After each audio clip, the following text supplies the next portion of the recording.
Plaintiff Kelly Vandermaas says she used to be friends with the defendant's father, and she claims the defendant never had a close relationship with her father because he was only 15 when she was born.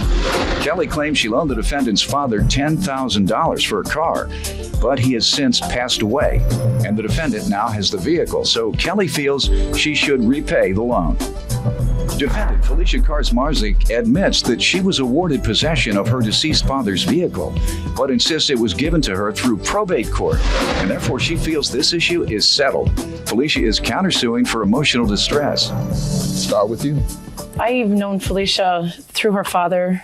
I spent quite a few years with her father. We went to high school together, and in the past 4 years, we reconnected after not seeing each other over time. And we spent a great deal of time together. That's how I got to know Felicia. In November of 2007, her father passed away due to suicide.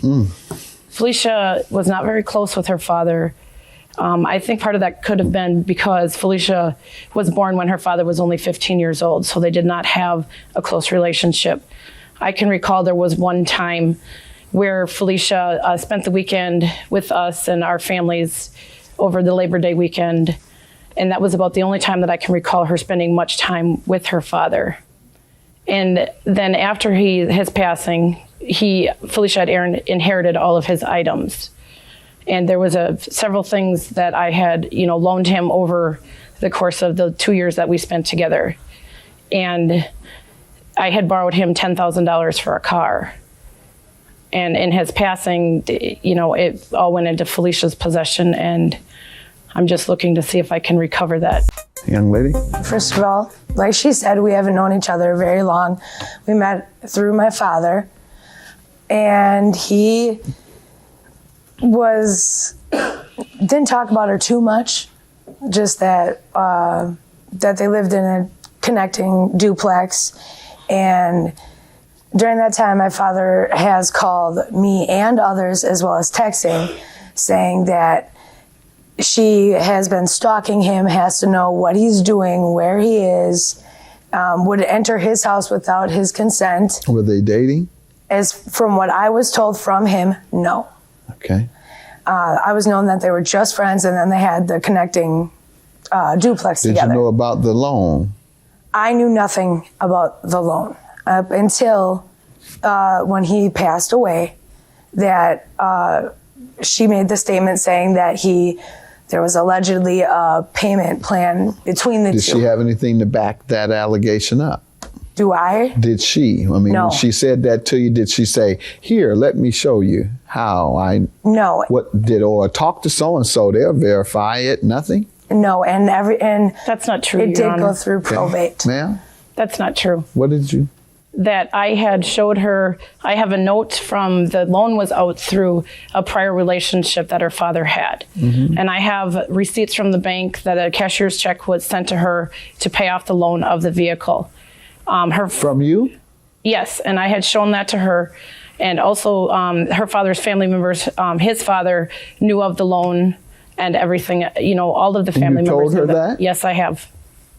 Ma'am? Everything went through probate. Hold on, let's get back to what we were talking about, though. Did she show you anything to convince you, or did she say anything? No. So she didn't show you those receipts? No. And she didn't tell you your family members know? No. Okay. And what are you saying already has gone through probate? You're saying this. The car was included into the probate. Okay, so there's been a resolution at probate court? Yes. The estate has been closed? Yes. Let me see the document. Ma'am, do you know that the estate has been closed? Thanks. When I approached the county where the probate was sued or brought up to, that they stated if the estate was less than $50,000, that I could not do anything about it at the time. And I had tried talking with Felicia time and time again. She moved, she lived with her grandparents, then she lived with her mom, then she lived with friends, and she changed her phone number multiple times, and I could not get through to her. Okay, but the way it goes in probate court is if someone passes, if the creditor finds out, the creditor goes and makes a claim against the estate. They don't rely on the beneficiary or the daughter or whomever to say, hey, my dad owed you $100,000. So you can take this $100,000 out of the money that I was supposed to get. And they don't do that. They say, I'm gonna keep this 100,000 and hope that nobody comes for it. So that's why creditors, whether it's a bank or whomever, they make a claim against the estate.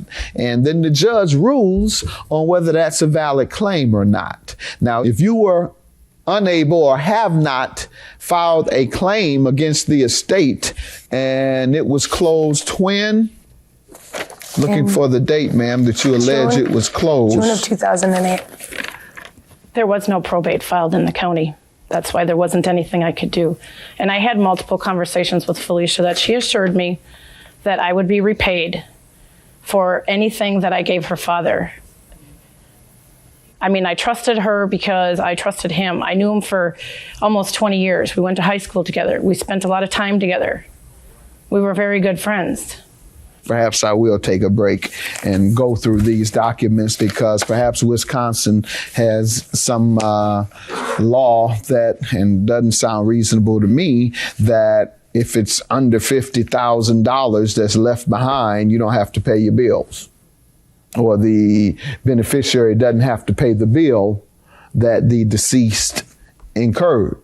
I'm going to go back and read all this and see what I find. I'll be back shortly. All right. In this case, as we've said, the plaintiff claims that she gave the deceased money to buy a car or loaned money to buy a car. And in the state of Wisconsin, the defendant says that if it's under $50,000, you don't have to pay any debts. Isn't that what you're pretty much saying? Yes. And your belief is based on reading these documents?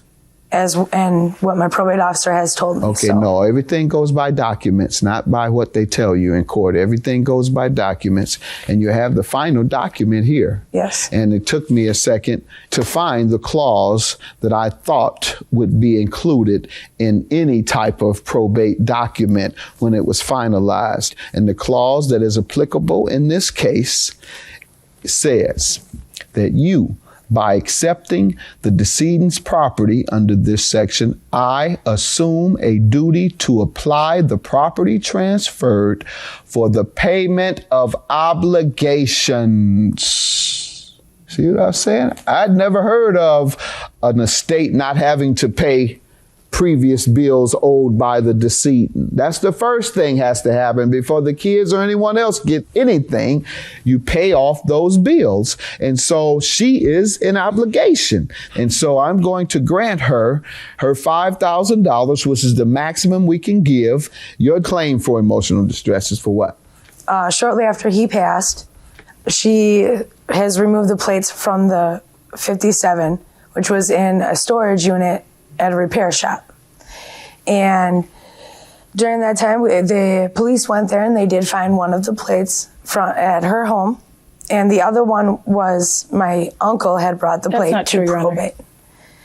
And my probate officer also said, well, because we worked everything out. How did all this cause you emotional distress? And then now reopening everything with, now I have to go back through and I just got the whole case file. And ma'am, you made mistakes too. You perhaps made the biggest mistake. You failed to give this woman the money that she is owed. Now she's coming here and all I can give her is $5,000 because that's the maximum that small claims court can grant. So she should be the one getting emotional distress. So your claim for emotional distress is dismissed and the most I can give you is $5,000. And for folks who are beneficiaries of wills or estates, when you get that check, don't you think you can run out and spend all the money? Because the estate has to pay the bills first. Because if you spend all the money in an estate and you fail to pay the bills, they'll say you misused the estate money and they'll come after you. All right? Then I say, what money? Yeah, right. What money if you want to? Then you'll be locked up. All right. Have a good day. Judgment for the plaintiff. I tried to be there for you and do everything I could for you through all this. It was just as hard on me as it was you. And I would give anything in the world to bring your dad back today, and you know that. I don't believe that, but all right. Well, I do. I'm extremely hurt on what happened. He caused a lot of pain to me. A lot more than what you think. Then you should have shared that with me, Felicia. But I don't think I've caused you any pain. I was there for your father. I gave him everything I could give him.